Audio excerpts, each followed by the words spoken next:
What if the strangest part of manna was not what it was, but how it worked? Think about it. Food that appears from nowhere, every single morning. Enough for everyone. But then, it disappears. Spoils if you keep too much. Why would provision come with a limit? That is where the story becomes deeper. In the book of Exodus, the people were in the wilderness. No farms, no stored resources, no stable system, just uncertainty. And then, manna appears. Daily. Not weekly. Not monthly. Daily. Now pause for a moment. Why daily? Why not give them enough for a year? Why not remove the uncertainty completely? Because maybe the uncertainty was part of the lesson.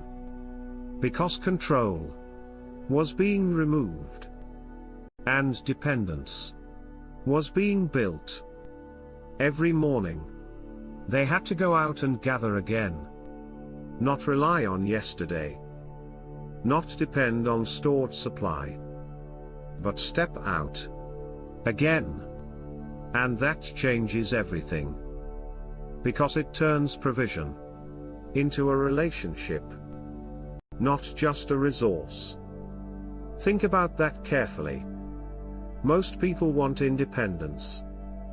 They want to reach a point where they no longer need to depend on anything. Complete control, complete security. But manna interrupted that idea completely. It showed that dependence was not a weakness. It was designed. And that is uncomfortable. Because dependence requires trust. And trust requires uncertainty. Now consider this. What happened when people tried to store extra? It spoiled. It decayed.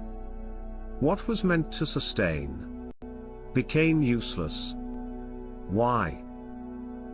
Because it was being used outside its purpose. It was given for the day, not for control. And maybe that reveals something deeper. Sometimes, what is meant for one season does not work in another.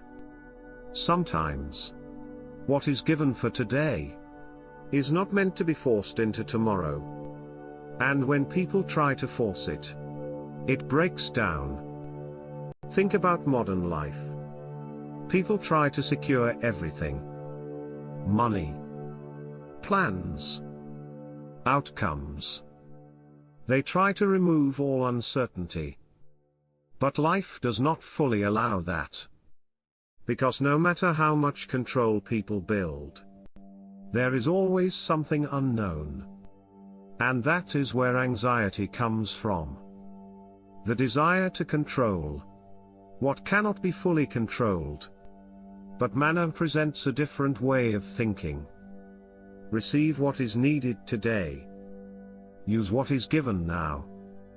Trust that tomorrow will have its own provision. And that mindset changes everything. Because instead of living in fear of the future, people learn to function in the present. Now here is another detail most people miss. On one specific day, they were allowed to gather more. And it did not spoil. Think about that. The rule changed based on timing. Which means, even the pattern had purpose. This was not a random provision. It was structured, intentional, teaching awareness, not just survival. Because the people had to pay attention. They had to observe.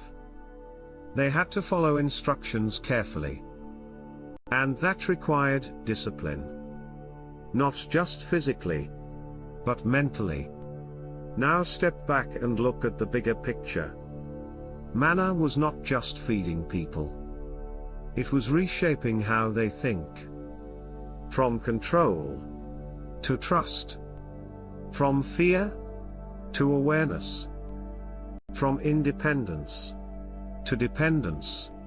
And that is why the story still matters. Because today, people are still trying to control everything. Still trying to remove uncertainty.